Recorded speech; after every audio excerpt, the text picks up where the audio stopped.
Hello, gorgeous, and welcome back to the Collective. It has been over a week since I have been live, and I gotta be real with y'all.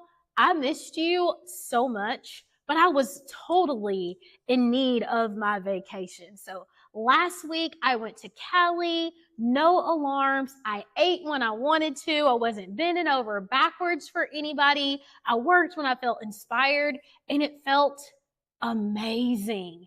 And like most times, when you are getting ready to come back from vacation, you kind of get that sense of dread. And then I remembered this is the life I'm creating for myself. Like, I don't need to feel bad because this pause, this lapse in this ability to do what I want is temporary. Because freedom, real freedom, it's not about a couple of days off. It's not about getting out of town. It's about choosing how you behave, choosing how you show up, and choosing what kind of life you want to create for yourself. So I felt really, really good about that. And I was holding to that. And it got me to thinking about my next program coming up, because the weeks leading up to this vacation, y'all, were brutal. When I tell y'all your girl was put down through there for like 4 to 6 weeks, I had been off of my game. And I realized that a lot of the things that were going on after talking to my coach and really doing some of the exercises that I do with my clients, that I was being pulled back into the old me, that habit of perfection, that habit of people pleasing, that habit of knowing a decision that I needed to make, but being so worried and so concerned that it was going to hurt somebody that I love, that I was choosing to stall. And when I sat down and I had a realization and a come to Jesus with Kayla, I was like, oh no, we're not allowing that version of Kayla back into this space. And I made the hard decision. I did the tough thing. And immediately I felt relief.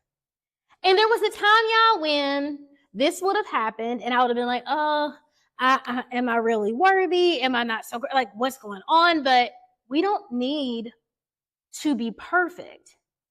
You don't need to be completely healed or absolved of something in order to make progress, or in order to lead or love or show up for yourself, or to show up for other people for that matter. You just need to be self-aware, and you need to be brave enough to take the leap.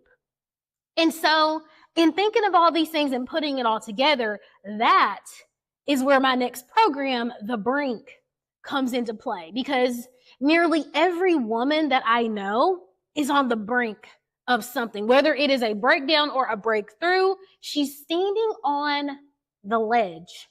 How many of you mull over conversations in your head a million times? Like, why did I say that? Why did I have to be so harsh? Am I being too hard on them? Am I the a-hole? Like, anybody have those conversations with yourself?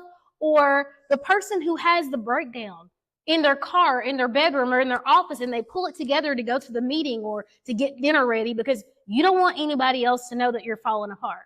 The girl who feels this huge responsibility for taking on everyone else's feelings and their emotions, but feels guilty for having her own. The person who is a personal doormat for all of her friends and all of her family members, and all you really want to do is be heard. See, the brink is not really about being perfect. The brink is about mastering your emotions so that you can accept them, and so you recognize that your feelings are valid, but sometimes your behavior, sis, is trash. And we get to do something about that. You're not broken. Truly, you're not broken. I'm going to teach you how to be shaken but not stirred, right? Like, you deserve a space to be seen, to be heard, to be supported. You deserve the tools to learn to sit with your emotions and move through them so that you can make those difficult, those tough, those scary decisions that you need to make and feel confident about them. And the brink is where that is happening. We are kicking off July 17th, and I would love the opportunity to walk along the ledge with you. You don't need a new year. Like, I get it. Coaches everywhere are like, mid-Year's Eve, you don't need a new year. You don't need a new man. You don't need a new car. You might not even need a new job. You need to make one decision. The decision that this time you're not backing down. This time you're choosing you, that you're worth the effort. You're worth the time that it takes. You're worth it. I believe in you, and I can't wait to support you. I love you so very much. Click the link down in the comments to join the brain.